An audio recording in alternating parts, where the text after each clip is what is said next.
Hello there, my little cherubs. So, here's what's up. There's going to be two big lectures coming at you here.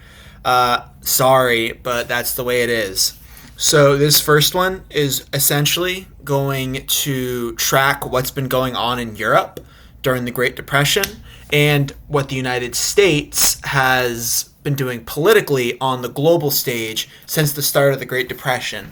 This is going to bring us right to the start of World War II, which I will then record another video immediately after this, where I'm somehow going to try to deliver the entirety of World War II in 20 minutes. We'll see how that goes. But here we go. So this is topic 7.11, basically talking about American and global foreign policy, as the title of it says, between the wars. So for the United States, the big focus is going to be on our isolationist and neutral policies. For the world, it is going to be about the rise of fascism, both in Europe and in Asia, and essentially how the United States and other global powers like the British and French ignored it until it was too late and the world goes careening into World War II. Let us begin. So here's our big topic for the day. Which is going to take us all the way through World War II, is that by participating in both World War I and then World War II, the United States is going to be pushed into this position where we become the dominant global power. So there had been lots of debate, especially like starting in the Spanish-American War, about what should America's role be on the global stage. Now, this is going to be firmly decided by World War II. America will become the hegemon of the world and will lead the global Western order and become the dominant superpower that it is. There is no more isolationist United States of America, and it will most likely not return in our lifetimes unless there's a drastic cataclysm. Fingers crossed there isn't. So, between the wars, America had a couple of things we were trying to do. Number one, we were trying to stop things from going on in the world. We basically wanted everybody to chill out, to stop fighting. We wanted to avoid another World War I. How the heck are we going to do that? Well, we're going to do it several ways. First off, we're going to use money. Money, money, money. So America, unlike the British and the French, did not want to punish Germany from World War I. So the United States has this plan. It is called the Dawes Plan. Within it, we are going to try to help Germany, the enemy we were fighting, become a successful and wealthy country. This is the foundation of American foreign policy for the past 100 years, guys. It is in the core psyche of the United States way we approach the world is that we believe that if other countries are doing well economically and that there's no limits to free trade around the world, that everybody is going to get along more than they used to, and that it will avoid 9 times out of 10 massive global conflicts. That is the key concept of what the United States firmly believes in for how the world should work. So with this Dawes Plan, we give Germany these really low interest loans.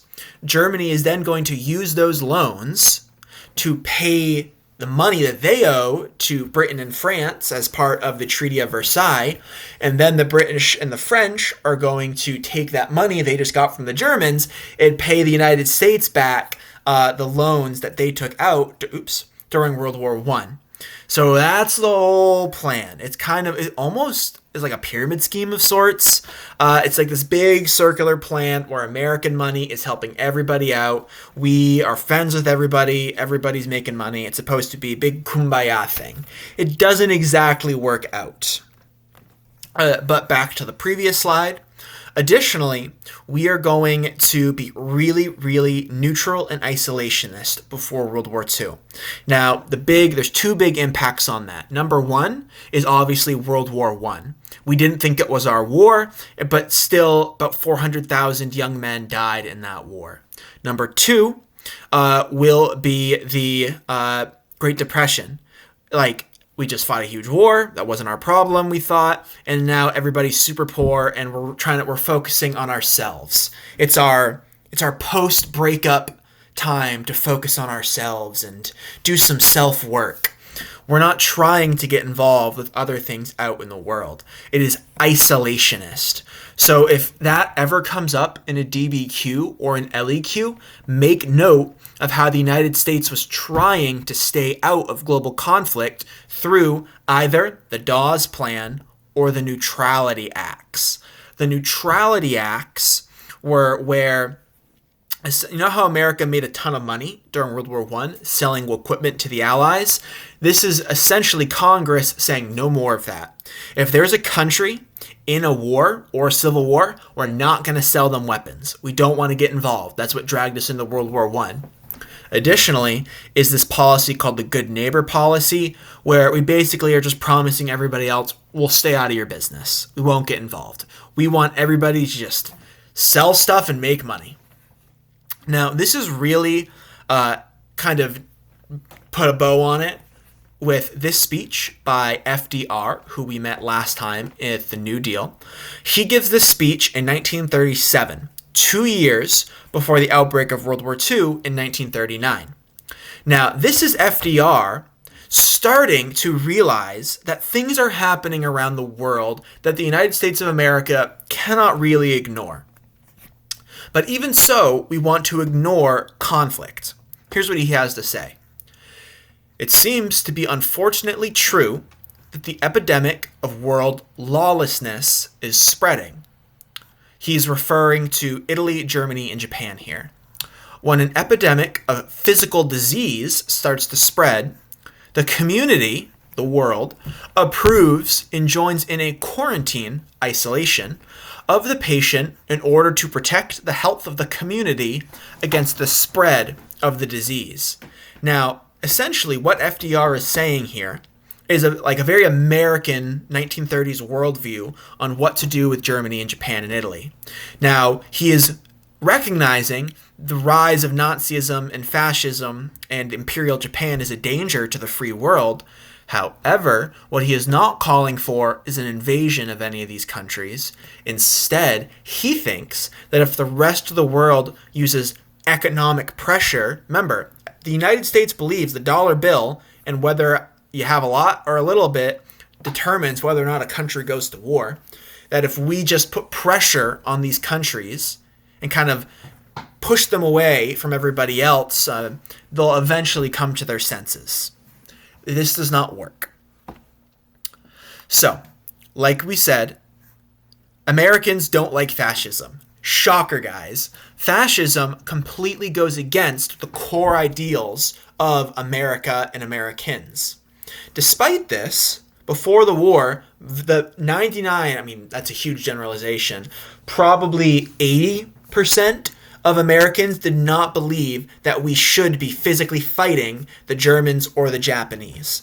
Now, I'd ask you why if we were in class together, but we're not. So again, it ties into those isolationist policies and the idea of neutrality, which we just talked about. However, isolationism for a country like the United States does not work. It doesn't work. The world is so interconnected, we cannot isolate ourselves like this is Imperial Japan in the 1700s. It doesn't work like that. The world is interconnected. Sorry for all these big slides with no pictures. But just, again, remember Americans are debating what to do. We're going to skip through this. So, what the heck has been going on in Europe while we've been dealing with the Great Depression and the New Deal? Fascism. So, what the heck is fascism? Oops, I just literally ripped a hole in my chair. That's unfortunate. So, Fascism has many different definitions. It depends on who you ask.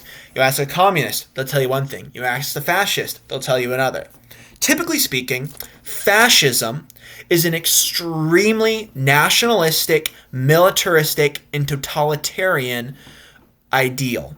Now, fascists believe several things. Number one, it's like a weird blend of several different beliefs. Fascists, first and foremost, believe in superiority of their culture, of their people, of their race, and of their nation. It is this, like, survival of the fittest worldview in which the strong must prey upon the weak. And they despise the concept of a democracy. They think that it is essentially, like, literally for weak people. And that only the strong will, like, seize power, and that they must, like, the people of the nation, this idea of like the blood of the nation, must be harnessed in this weird way. I mean, I'm kind of just blabbering right now. You can read what I wrote here. But essentially, it's a belief that liberalism, democracy, other races are inherently inferior, whatever your race or ideology may be, and that essentially the only way to rule a nation is, like, the people must unite, that there can be no individualism, and that you must subordinate yourself to the state, and that the state is over everybody's interests. This is a picture of the American Fascist Party, the American Nazi Party, which was a real thing in the 1930s. The American Nazi Party was actually semi-popular. As you can see with this big picture of George Washington, fascist parties draw upon, like, they glorify the past. And this rally is actually being held in Madison Square Garden in New York City, believe it or not. But obviously, with the start of World War II, it becomes extremely unpopular. So, Europe. Well, here's the thing. Europe, just like America, was devastated by the Great Depression. This is where fascism, which is this new ideology, is able to grab a hold of people. Because to desperate people, or to stupid people, fascism sounds great. It sounds like a grand old time. You know, you've got these guys, like this guy on the top right, Benito Mussolini. Benito Mussolini is this grandstanding buffoon who's never successfully done anything in his life, but what he's able to do is go to the average Italian who's mad they didn't get what they wanted out of World War I, who's upset that their country is being rocked by the Great Depression, and able to tell them, oh, I'll promise you this, I promise you that. It's not us who are the problem, it is whatever group they want to blame. Now, it's much easier to not think and just simply accept that, yes, some other group is to blame for this, not me or not my group of people, whatever. Either way, the fascists take control of several countries. The two biggest ones in Europe are Italy, with Benito Mussolini, who actually takes his party. They're called the black shirts. It's these guys who literally wear black shirts, and they march on Rome. They demand that they be appointed, and Benito Mussolini is appointed dictator. Following that, in Germany, you have the Nazi Party. So the Nazi Party is a slowly growing, well, not slowly, actually started off slow, then becomes quite rapid in Germany. Now, it was not founded by Hitler, but Adolf Hitler obviously becomes its leader very quickly. So, who the heck are the Nazis? The Nazi Party, the full name is the National Socialist Workers' Party, NSDAP. We call them the Nazis. Believe it or not, once the Nazis gained power, they took offense at being called a Nazi. They preferred a National Socialist. So even Nazis didn't like being called Nazis. Fun fact. So, what the heck do the Nazi Party believe in? They believe in several things. Number one, the Nazis, I'll get that out of the way, that little pyramid there. Number one, the Nazis firmly believe that their country was betrayed during World War I. They don't think they lost the war. They think they were betrayed by, queer quotes, international Jewry, It's a real term they used. They despised communists. They despised Jews. They despised disabled people. They despised gay people. They despised anybody who was not of their preferred racial type, which is this made-up race called the Aryans. Now, the Aryan race, you probably heard, like, blonde hair, blue eyes, whatever. Here's the thing. They're, like, about many, many years ago, we're talking, like, Proto-Indo-Europeans, which you may have touched on in AP World, I don't know, was a real ethnic group out on the steppes. Here's the thing. The people that are most closely related to that ancient ethnic group today, according to DNA testing, are people who live in northern India. I don't know about you, but I don't think Adolf Hitler is saying that northern Indians are the master race of the world. So, shocker, the Nazis are full of it. Anywho, Nazis believe in eugenics, that idea of self-selecting people who can have children, so that way you have traits you want. They believe that the state, i.e. the government, is more important than the individual. There's no such thing as personal liberties, personal rights, and that the Volk, the blood of the people, is more important than anything. On the right, you'll see a diagram of how the Nazi Party is set up. At the top is obviously the Führer, Adolf Hitler. Below him are the SS, the Schutzstaffel, that stands for Protection Squad. They started off as the personal bodyguards of Adolf Hitler, but they very rapidly become this paramilitary organization of the most ardent Nazis. If you are in the SS, you are a fire-breathing Nazi. It's like the Klan, basically, where if you're a racist in the United States, you're in the Klan. You're hardcore. The SS, these are for the hardcore Nazis. Most of these guys will end up dying during World War II or being executed after World War II. Under them is the leadership, rest of the leadership of the Nazi Party or the state of Germany. Below them are the SA, the brown shirts. The brown shirts, so-called because of their, you guessed it, brown shirts, was another paramilitary organization, but much more widespread than the SS. The SA, brown shirts, were stationed. They became like a proto. So if you have the state of Germany's police force, they become the Nazi Party's police force. Kind of like how the SS becomes the Nazi Party's army instead of the army of Germany. So what they do is they're just a bunch of thugs. They go around beating the crap out of people who are speaking out, who they don't think, who maybe aren't big fans of Hitler, or so on and so forth. They're a bunch of bullies. They're terrible people. Below them, your rank and file card-carrying Nazis. And below them is the Nazi youth, the Hitler youth. These are essentially Boy and Girl Scouts for the Nazis. Almost every single child in Germany would be forced to become a part of the Hitler Youth. This is where they are indoctrinated and they're taught about how great it would be to die for the fatherland. Moving on. This is a picture this is Adolf Hitler. There's Hermann Göring. I think that's Albert Speer. There's Rudolf Hess, or Haas, however you want to pronounce it. Andrew Franklin, doesn't matter. And then I think that's Himmler. I can't really tell from here. But anyway, this is just a look of like some of the bigwig Nazis. Again, these are just some photos. I'm going to talk about the rise of them in just a moment. But I want to point something out. This is from on the left, a famous Nazi propaganda film. Off the top of my head, it is not The Birth of the Nation, but it is something somewhat similar. It's really world famous. Here's the thing. You see this thing where it's this line, this walkway. You've got these three people, one of them's Hitler, coming up to receive awards, lines of stormtroopers lining it. This, I keep pointing, this image right here directly inspires George Lucas, the maker of Star Wars, for at the end of A New Hope, where Han Solo, Chewbacca, and Luke Skywalker are receiving awards in the Rebel base on Yavin 4, very nerdy, I know, from Princess Leia, like directly ripped off from that, believe it or not. But Anyways, these are just some more photos of Nazi Party rallies. Again, Triumph of the Will. That's what it is. That's what inspired it.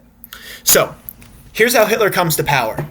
So, Hitler is not actually born in Germany. He's born in Austria. But he does end up fighting for the German army. I believe it was his father, who was a German. He's wounded during World War I. And then after it, he joins the Nazi Party, becomes its leader. Now, famously, in 1923, Hitler is going to take the Nazi Party, and he's going to try to stage a coup. He tries to have an insurrection against the Germans. He goes to prison for a little bit. It's called the Beer Hall Pushed coup in German, I think. He goes to prison for 5 months.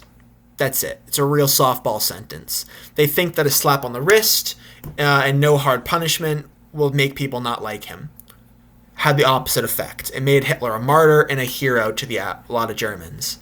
In prison, he writes Mein Kampf, My Struggle. You can buy it at Barnes & Noble today, believe it or not. This is where he lays out his ideology and his worldview. 5 years later, the Nazi Party becomes the second biggest party in Germany. The Nazi Party wins a majority in the German Senate, and then they literally create a new position. There's a president, but they ignore the president, make a new position called Chancellor. Hitler then becomes Chancellor of Germany, and as Chancellor, this made-up position the Nazis made for him, he bans all sorts of things. Starts passing censorship laws. He bans people speaking out against him. You can't criticize the Nazi Party. And then he literally makes himself dictator, and he just says, oh, it's only for 4 years. It won't be a big deal. Those 4 years go over. Oh my goodness, shocker, guys. He's now a dictator for life.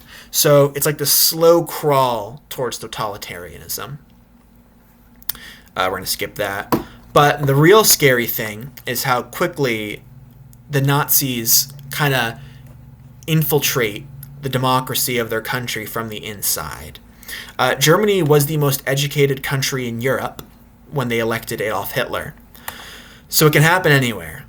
So the second Hitler comes to power, he starts drawing in all of these things, which used to belong to different parts of the German country, and consolidating them under his office.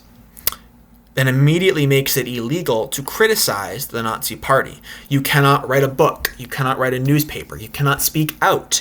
You cannot say anything about the Nazi Party that is not positive or about Hitler himself. Otherwise, you are seen as anti-German.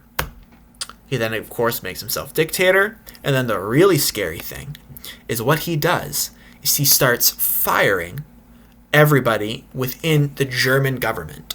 So what he does, starting from like the very bottom level, like your local librarians, sheriffs, whatever, he kicks out the old people and he appoints people who are not qualified for those positions, but who are loyal to him and the Nazi Party personally.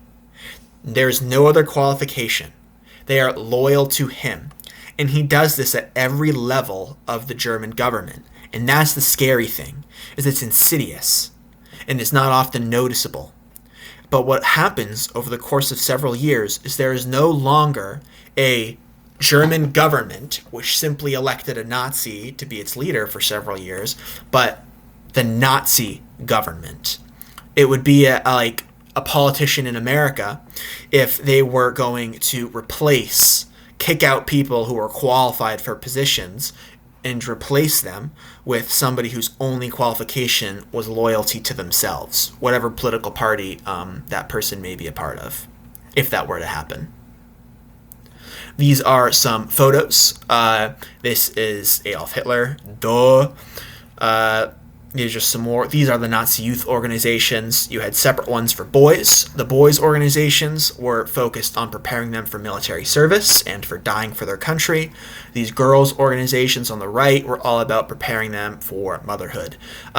There were awards for German women who had lots of kids. They were seen as heroes. You need kids in order to work in the factories and die on the front line. Anywho, almost done yapping. Hitler, this guy here, shocker, begins to not listen to all the things that he promised other countries he would or wouldn't do. So he starts doing all sorts of crazy stuff. He demands territory, he breaks treaties, he does this and that. Now, the British and the French, this is Neville Chamberlain, the Prime Minister, and this is Edward de Waldier, the President of France, they decide, you know what? We don't want to start a war. Let's give Hitler what he wants. He'll back down. We're sure of it. Has the opposite effect. Hitler, believe it or not, is a megalomaniac. He's a narcissist. He's obsessed with himself. So every time these countries cave into him, he just keeps wanting more and more and more and more. And it only makes him more and more popular in Germany. Now, eventually, he seizes the entirety. I know, Andrew Franklin. I'm keeping it. We're breezing through it. Sorry, Andrew. It's just simply not relevant to U.S. history. AP U.S. history, that is, for the exam.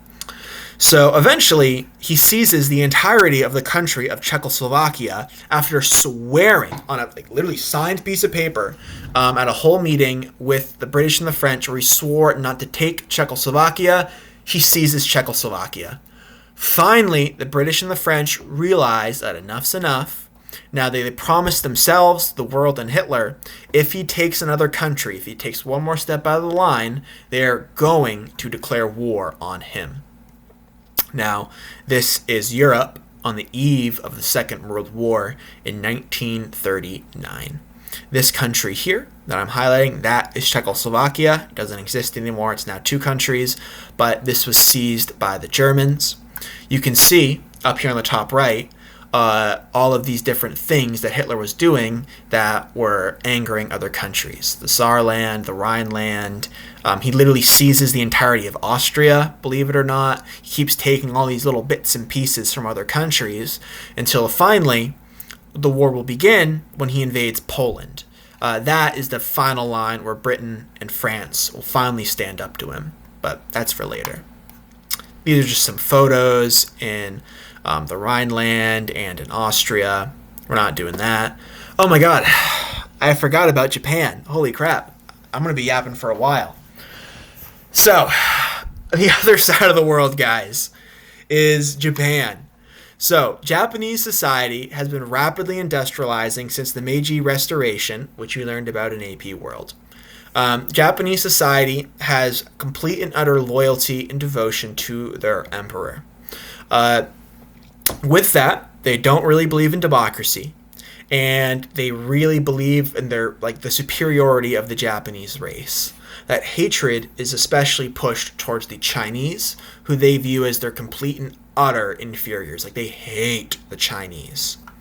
We're going to skip that for now. We're going to skip that. Just remember Emperor Hirohito is the leader of Japan. Skipping. We're going to skip that too. No need. Actually, we'll skip those in a moment. But in 1937, Japan will invade China. They want to invade them. Number one, they hate the Chinese. Number two, they want a huge empire to rival the United States or the British or the French. But they need resources to do that. So they go into China. In China, they commit some of the most horrific crimes against humanity that have ever been recorded. There's three really infamous things. Number one is the rape of Nanking. Nanking was then the capital of China. As the name suggests, when the Japanese finally broke into Nanking, they went on this horrific spree of mass murder and mass rape, all the way down to little girls 4 years old and all the way up to old women raped en masse. The men were tortured and killed. This is an image of a Chinese civilian. Oh, hey, look, Blue Jays right outside the window, being bayoneted while he's alive for practice by Japanese soldiers. Additionally is Unit 731. This was a Japanese scientific medical detachment, whatever you want to call it, who carried out experiments on Chinese people. These experiments would be seeing what would happen if you sewed two people together. What would happen if you left somebody out in the freezing cold? What would happen if you gave them the bubonic plague? Horrific, horrific stuff. And very infamously are comfort girls, so-called comfort girls. These are sex slaves that they take, again, all ages. The Japanese army will sexually abuse them until either they get pregnant, which was like, you couldn't let that child come to term because that would be, in the eyes of a Japanese soldier, a racial abomination, or they get tired of her and they just killed the poor girls. It was awful. But moving on, I'm going to skip through the graphic photos. But just know, if you feel the need to go look at those to really reinforce how bad it was, you can on the Google Slides, but I don't think there's a need to over this video format. But here's the thing. The world is not a big fan of this, believe it or not, but here's the problem. The League of Nations, that proto-UN, doesn't do anything about it. The United States, though, stops selling our oil to the Japanese. Japanese retaliate, then we retaliate, and then we essentially freeze out the Japanese economy. And that's a problem for Japan. They don't have many natural resources, especially oil.